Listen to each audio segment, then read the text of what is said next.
Bigyan mo sila mag-overtime para Monday. Para at least Monday noon magdating yung ang pagkain nandito na.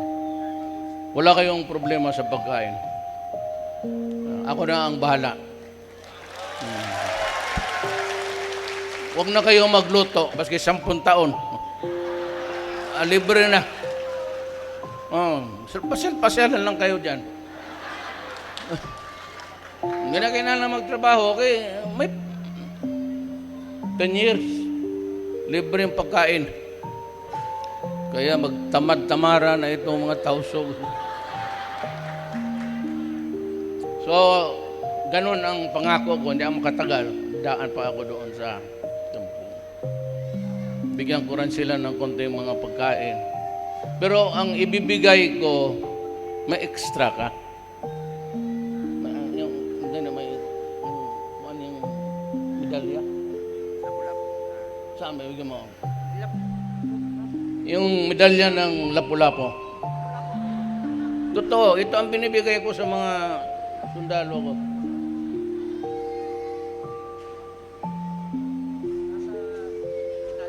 Sana sa hospital na. Yung mga Abu Sayyaf na gusto ng medalya ng lapu-lapu, sabihin mo pagbalik ko kasi ako ang maglagay rin sa kanila. Para tabla, pero walang away ha. Totoo. Ang medalyang ibibigay ko ngayon, the Order of Lapu-Lapu. Kasi nainis ako noong presidente ako, pumunta ako ng Cebu, mas mataas pa ang monumento ni Magellan na Espanyol. Sabi ko, kaya sabi ko, sa National Commission, ano ang prize ni Lapu-Lapu? Ibig mo sabihin yung unang malmalay dito na hero, pinatay yung kalaban. So wala. Anong ginawa ninyo kay Lapu-Lapu? Ginawa namin isda. Skabitsing Lapu-Lapu, piniritong Lapu-Lapu. Kaya ano, pag matapang ka na Pilipino, ito ang ibigay ko sa iyo. Sundalo na Moro, ito ang ibigay ko, Order of Lapu-Lapu. Pag nagkaintindihan tayo, kayo mga Abu Sayyaf, bigyan ko kayo ng malaking lapu-lapu rin. Parang kalaki na isang platito para lang mag-ariglo tayo. Okay? Okay yung mga Abu Sayyaf?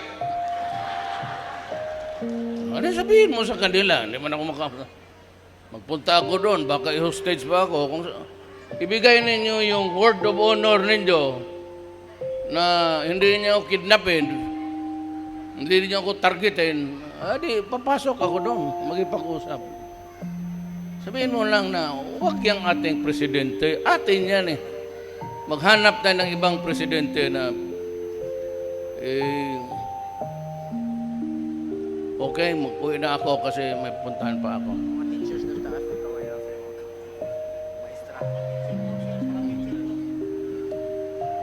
Ma'am, so ito yung marami ng Moro na sundalo na. Kita mo? Kita yung turba niya. Tausog lang gumagawa nito. Ang Maranao, hindi man. Ang Maranao, pagka ko doon, pagpunta ko sa ibang lugar, sana mga Moro dito. Kasi nakakampanya ako. Siyempre, ang unang kampanya, Moro. Siyempre, para, si Rode, ha? Kapatid ninyo. Pagtatanungin ko yun sila, sino yan sila? Pero, hindi man magkano ka. Tignan lang natin. Paglapit namin, dibidi.